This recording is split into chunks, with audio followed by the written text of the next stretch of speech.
दोस्तों ज़रा सोचिए, आप किसी मॉल में जाते हैं या किसी ढाबे पर खाना खाने बैठते हैं और अचानक कोई आकर आपसे कहे कि भाई साहब, आप यहाँ नहीं आ सकते क्योंकि आप इस नीच जाति या धर्म के हैं। कैसा लगेगा आपको? गुस्सा आएगा ना? पर आपको पता है, हमारे पास एक ऐसी पावर है जो इस भेदभाव को ZRDDDH से खत्म करती है। वो पावर है हमारे संविधान का अनुच्छेद 15, आर्टिकल 15। चलिए आज इसे एकदम आसान भाषा में समझते हैं। देखिए, अनुच्छेद 15 सीधा सीधा सरकार और सिस्टम को एक बात समझाता है कि आप किसी भी नागरिक के साथ इन 5 आधारों पर भेदभाव नहीं कर सकते। वो 5 बातें कौन सी हैं? ध्यान से सुनिए। पहला, उसका धर्म। दूसरा, उसकी जाति।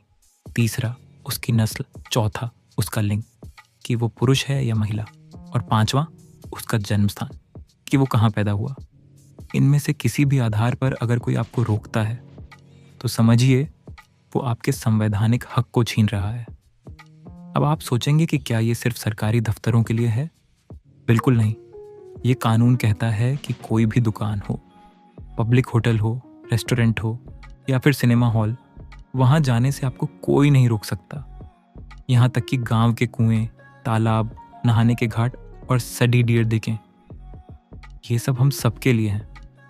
किसी की निजी जागीर नहीं कि कोई आपको वहां आने से मना कर दे।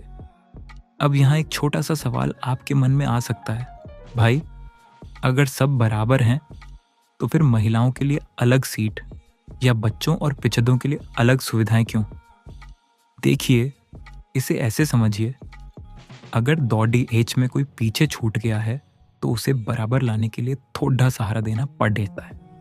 इसीलिए संविधान सरकार को ये ताकत देता है कि वो महिलाओं, बच्चों और जो वर्ग सामाजिक रूप से पीछे रह गए हैं उनके लिए विशेष नियम बना सके। इसे भेदभाव नहीं बल्कि सबको बराबर लाने की कोशिश कहते हैं। तो दोस्तों, इसका मतलब ये है कि अनुच्छेद 15 हमें एक इंसान के तौर पर सम्मान देता है। ये हमें याद दिलाता है कि हम सब एक हैं, सबसे पहले भारतीय हैं। अगली बार अगर कोई आपके साथ या आपके सामने भेदभाव करे तो उसे संविधान का ये पन्ना जरूर याद दिला देना। कैसा लगा ये वीडियो?